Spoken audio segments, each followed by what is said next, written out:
warahmatullahi wabarakatuh. Kami dari kelompok 2 akan mempresentasikan materi yang berjudul Static versus Dynamic Website.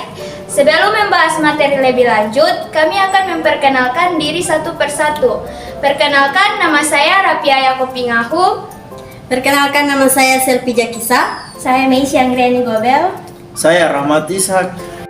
Baik, di sini saya akan menjelaskan pengertian dari website statis dan website dinamik. Website statis berisikan halaman web dengan konten tetap yang dikodekan dalam HTML dan disimpan dalam server. Sedangkan website dinamis juga disebut sebagai situs berbasis data, memerlukan pemrograman web dan desain basis data. Itu site yang bersifat dinamis, berisi informasi dan konten yang berubah tergantung pada faktor-faktor seperti pengunjung, zona waktu, atau bahasa asli negara pengguna secara real time. Berikut 6 perbedaan website statis dan dinamis. Yang pertama, bahasa pemrograman.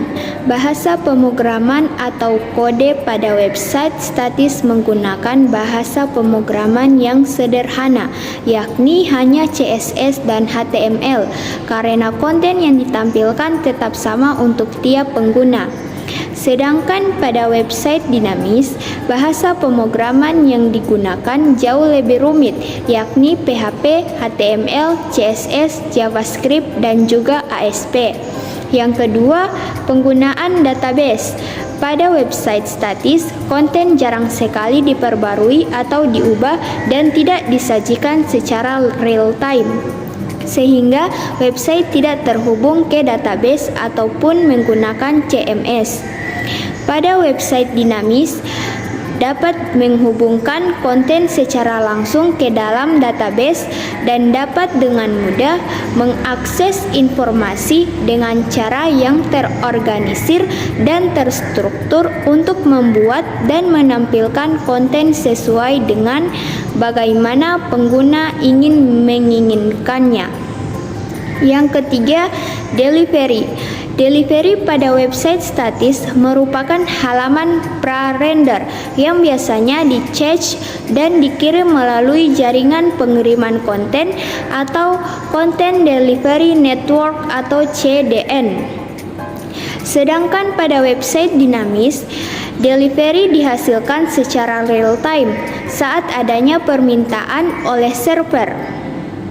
Yang keempat, browser yang digunakan. Website bersifat statis tetap senantiasa sama untuk semua pengguna yang mengaksesnya, apapun jenis mesin pencariannya. Sedangkan untuk website yang bersifat dinamis, penggunaan JavaScript diperlukan dalam membuat halaman dinamis real time. Yang kelima, interaksi dengan pengguna. Pada situs website yang bersifat statis, tidak dapat berinteraksi langsung dengan pengguna. Sedangkan pada website yang bersifat dinamis, pengguna dapat berinteraksi dengan website untuk menghasilkan konten yang sesuai dengan kebutuhan mereka. Yang keenam, biaya maintenance. Biaya maintenance atau perawatan untuk website statis tergolong rendah karena halaman tidak senantiasa harus terhubung dengan database untuk menghasilkan konten dan merender tampilan. Sedangkan pada website dinamis, karena dapat menghubungkan website dinamis ke CMS, ada sedikit atau tidak ada biaya berkelanjutan yang perlu dikeluarkan. Assalamualaikum warahmatullahi wabarakatuh. Perkenalkan, nama saya Rahmat Ishak. Saya akan menjelaskan tentang keuntungan dan kekurangan dari situs website. Di sini yang pertama, keuntungan dari situs website, kecepatan membuat halaman lebih cepat. Di sini susunan halaman statis diprioritaskan, kecepatan pemuatan menghasilkan pengalaman menjalani yang lebih baik. Kedua, keuntungan dari situs website adalah pembuatan cepat. Ketika waktu menjadi masalah, situs website lebih mudah ditanyakan lebih cepat. Ketiga, potensi peningkatan keamanan. Di sini kita secara teori halaman situs website berpotensi lebih sulit untuk diretas. Ini karena ada lebih sedikit poin untuk menyerang mereka. Selanjutnya, kekurangan dari situs website. Skalabilitas. Yang pertama, skalabilitas terbatas. Salah satu kelemahan terbesar dari situs website hanyalah berperan dengan desain yang lebih besar dan berat konten. Selanjutnya kekurangan dari website adalah manajemen yang kurang efisien. Situs web statis lebih cepat dibuat tetapi dapat memakai waktu yang lebih lama untuk dikelola. Kelebihan dari situs web dinamis. Yang pertama, mudah diperbarui. Dengan situs web dinamis, perubahan konten pada satu halaman dapat secara otomatis digandakan di halaman lain tanpa perlu mengubah desain. Ini sangat relevan untuk situs dengan banyak halaman karena membuat pemeliharaan situs web lebih efisien.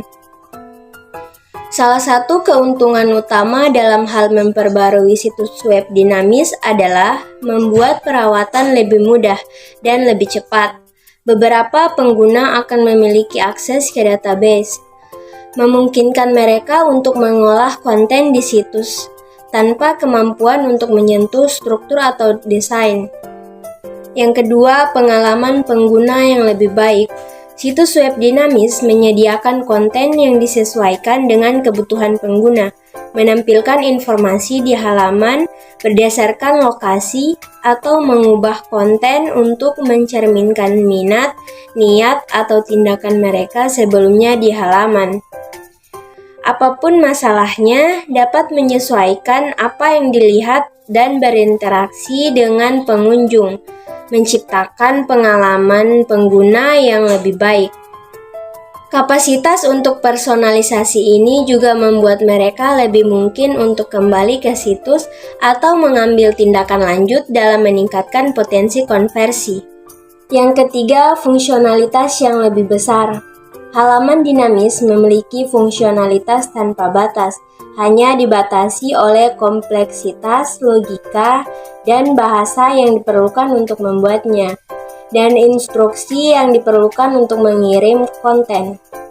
Netflix adalah salah satu contoh situs web dinamis yang sangat besar, kompleks, namun canggih baik dari segi fungsional maupun pengalaman pengguna. Selanjutnya, kekurangan situs web dinamis. Yang pertama, dibutuhkan lebih banyak sumber daya untuk membuatnya, karena langkah ekstra yang diperlukan untuk mengatur dan menghubungkan database ke halaman yang tepat. Situs web dinamis dapat menjadi lebih rumit untuk disiapkan dan dijalankan. Itu akan membutuhkan lebih banyak waktu untuk ditayangkan dan lebih mahal juga. Yang kedua, masalah performa. Situs web dinamis memiliki lebih banyak instruksi untuk diproses daripada situs web statis. Mereka juga terhubung ke database atau kumpulan konten dan terus menarik informasi dari itu untuk menampilkannya. Dan itu membutuhkan waktu untuk memproses dan mengeksekusi. Ini dapat mempengaruhi kinerja situs, meskipun banyak alat pembaruan situs web menyadari masalah ini dan menjadikannya misi mereka untuk memprioritaskan kinerja di semua halaman. Berikut contoh website statis dan dinamis. Contoh website statis. Yang pertama gohugo.io, yang kedua mubaroki.com, yang ketiga jekyllnow.com, dan yang keempat startupindonesia.my.id. Contoh website dinamis. Yang pertama Instagram, yang kedua CNN, dan yang ketiga Disney Plus.